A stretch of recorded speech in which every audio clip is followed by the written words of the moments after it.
No dia 6 de outubro de 1973, teve início o Yom Kippur, o dia mais sagrado do judaísmo, um dia em que os judeus devem jejuar e orar, congregando-se em reuniões familiares e em sinagogas.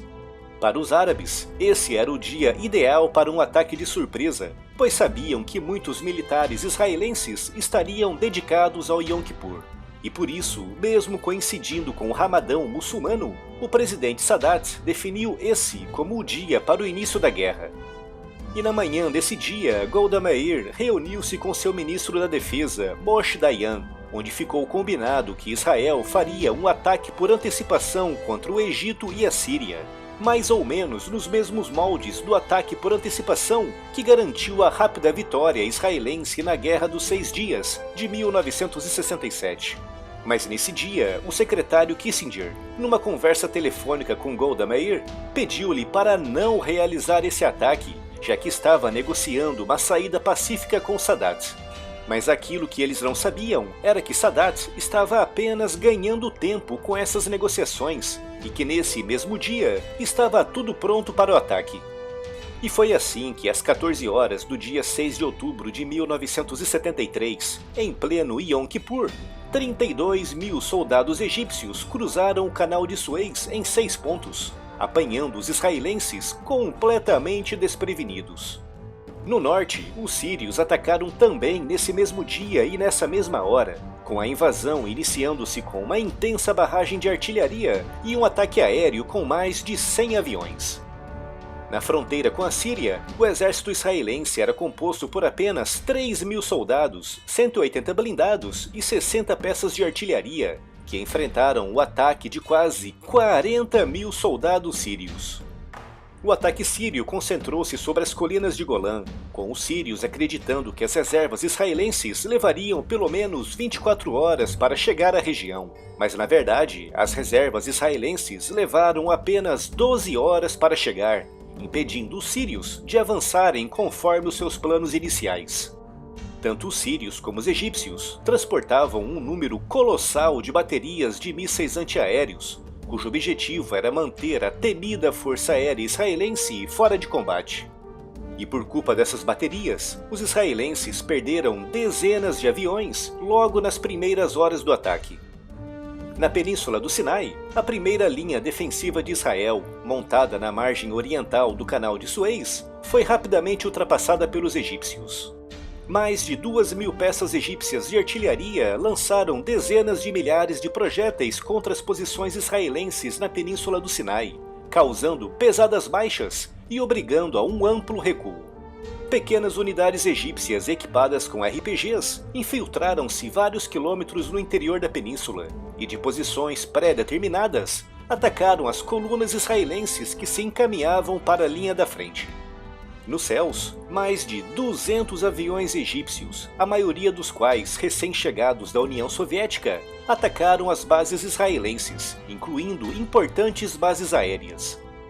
6 horas após o início da travessia, os egípcios tinham conquistado 15 posições fortificadas israelenses às margens do canal de Suez. E no final do dia, as forças de Sadat já tinham penetrado 5 quilômetros pela península, acompanhadas por 850 blindados.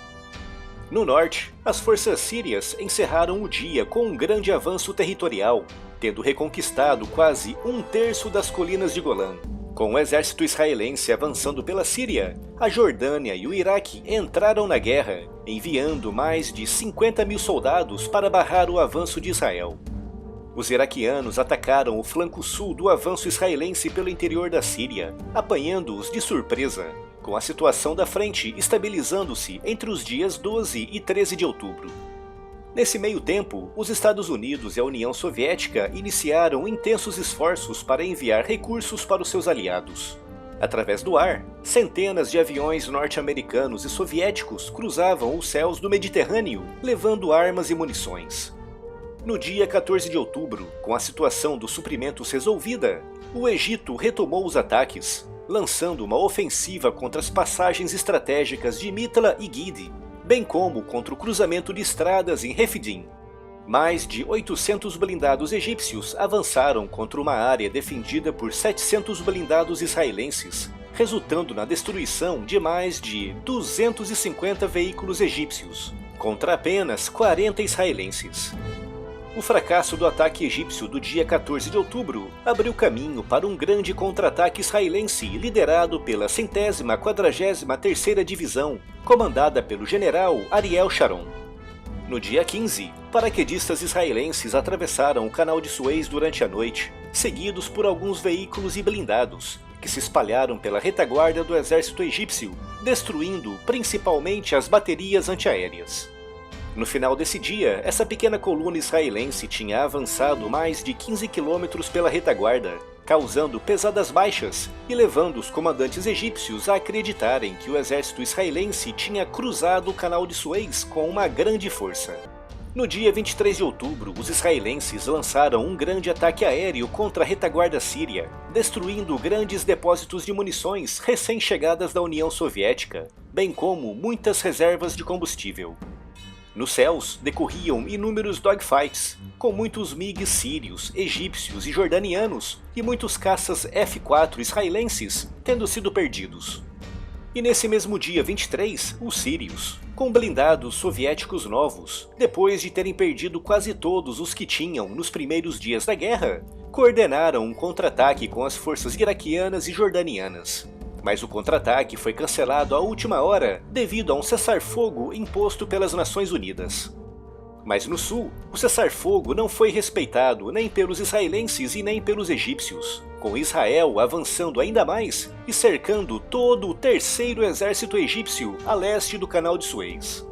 Com o terceiro exército egípcio completamente cercado, o exército israelense iniciou a marcha pelo interior do Egito, e no dia 25 de outubro estava a menos de 100 quilômetros da capital, a cidade do Cairo.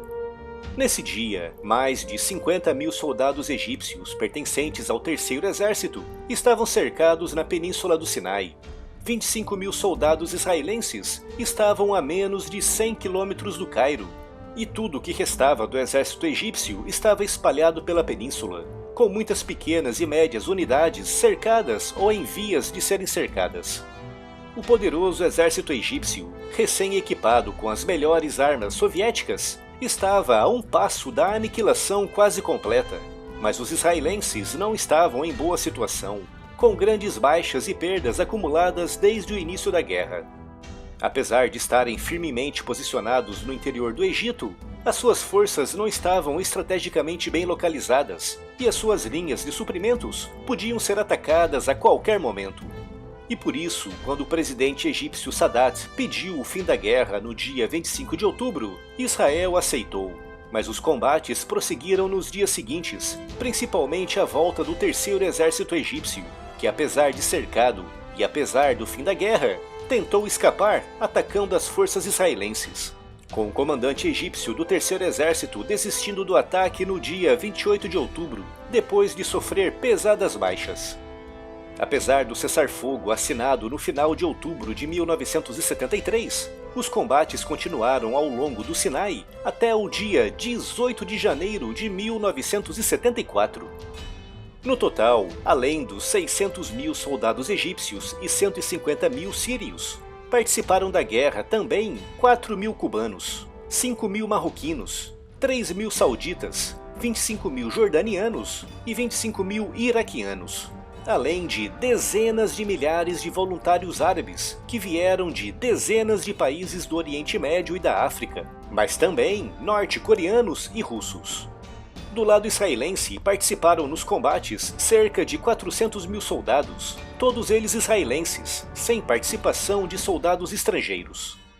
Em termos de baixas, foram mortos cerca de 2.700 soldados israelenses e 8.000 ficaram feridos, contra 16.000 mortos árabes e mais de 30.000 feridos. Israel perdeu pouco mais de 1.000 blindados e 300 aviões, com os árabes perdendo mais de 2.200 blindados e 500 aviões, além de 19 navios afundados na costa síria e egípcia.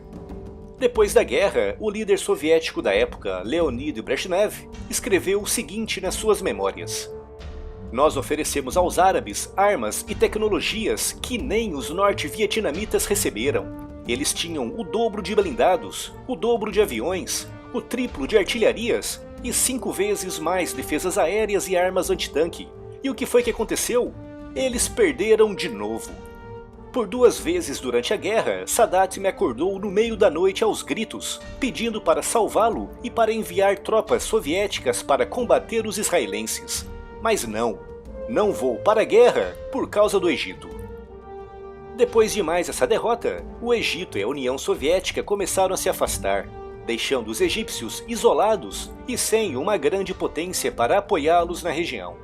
Israel, apesar da sua grande vitória militar, passou por situações realmente muito complicadas, principalmente nos primeiros dias da guerra.